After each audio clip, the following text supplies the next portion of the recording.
har valgt opgave 1 om andengradspolynomer. Og jeg vil gerne lige fortælle om betydningen af konstanterne A, B, C og D for vores parabels udseende. Og funktionen for en andengradspolynom ser sådan her. X.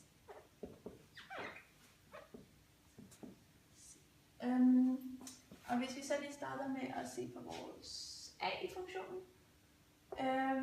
A viser, om vores parabel er negativ. Vores parabelbue er negativ eller positiv.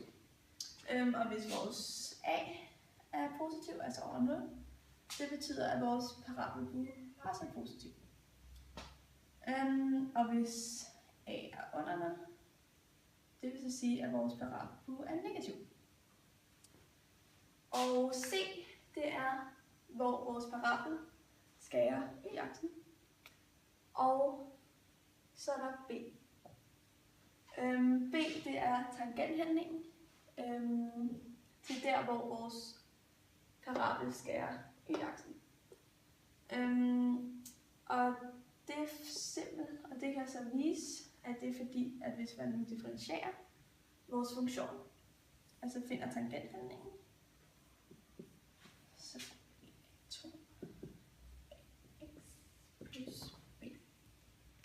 så kan man så sætte 0 ind, fordi at det er jo med y-aksen, så det er f.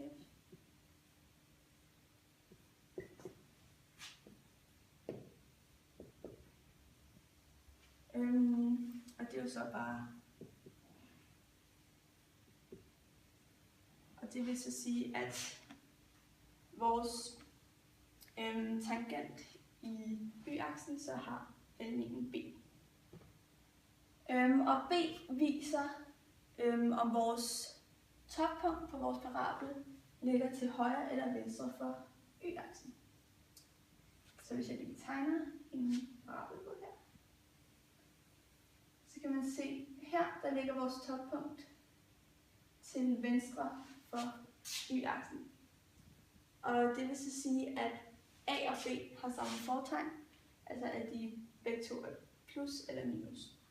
Og det samme, hvis vores parabel lå, vores toppunkt lå på højre side, så vil det selvfølgelig være omvendt. Altså at de vil være plus eller minus.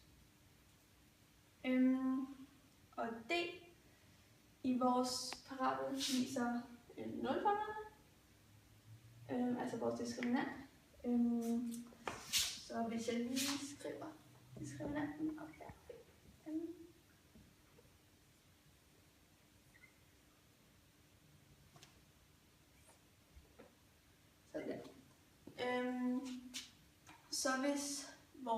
Så hvis D er negativ, så det vil sige, at der ikke er nogen nulpunkter.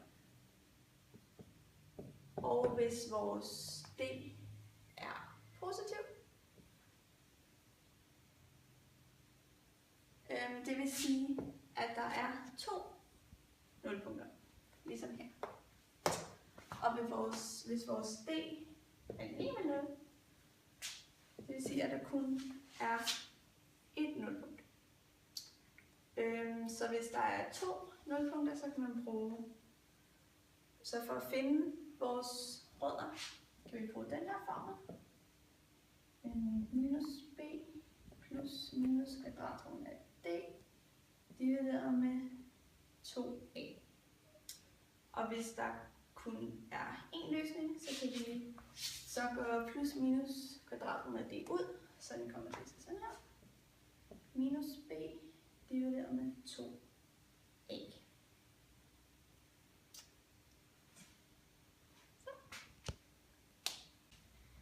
Jeg skal bevise toppunktsformlen, som hedder TP er lige med minus b divideret med 2a, minus d divideret med 4a. Først skal jeg finde x-koordinaten, og det gør jeg ved først at differentiere formlen for et andengrads polynom. Så den kommer til at hedde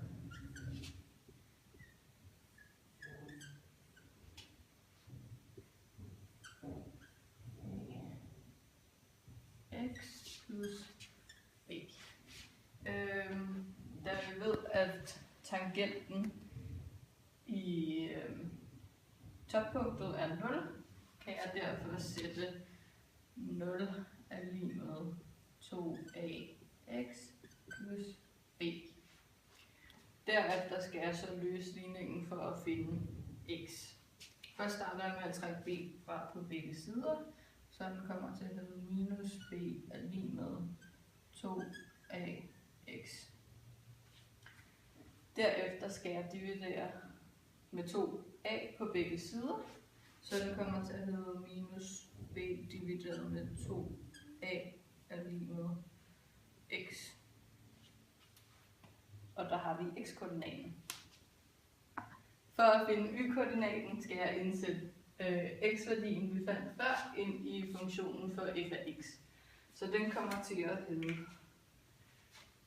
f af minus b divideret med 2a er lig med a gange minus b divideret med 2a i anden plus b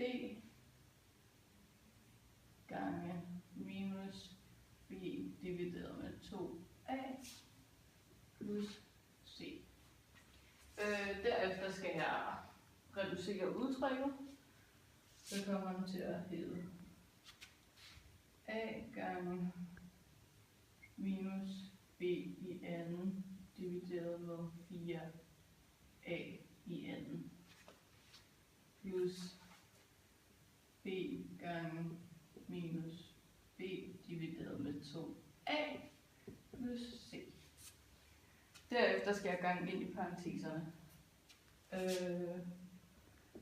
Så a gange minus b i anden divideret med 4a i anden giver minus b i anden divideret med 4a, fordi a og i anden går med hinanden. Plus b og minus b giver minus b i anden divideret med 2a plus c. Nu skal jeg sætte fællesnævner, så vi kan sætte fælles brøkstreg. Det gør jeg ved at gøre, at alle har 4a vi nævner. Så den kommer til at hedde, første led gør vi ikke noget ved, da den allerede har 4a vi nævner.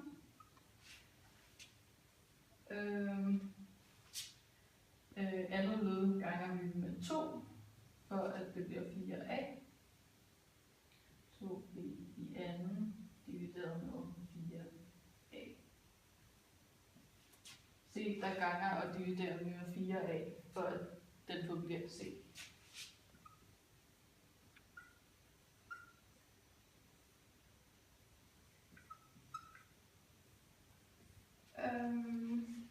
Nu kan jeg reducere udtrykket og give dem fælles brøkstreg.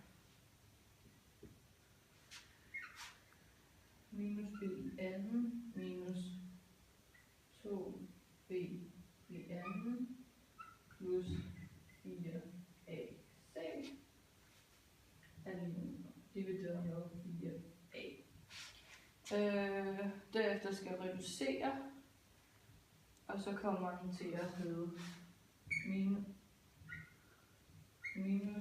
b i anden plus 4ac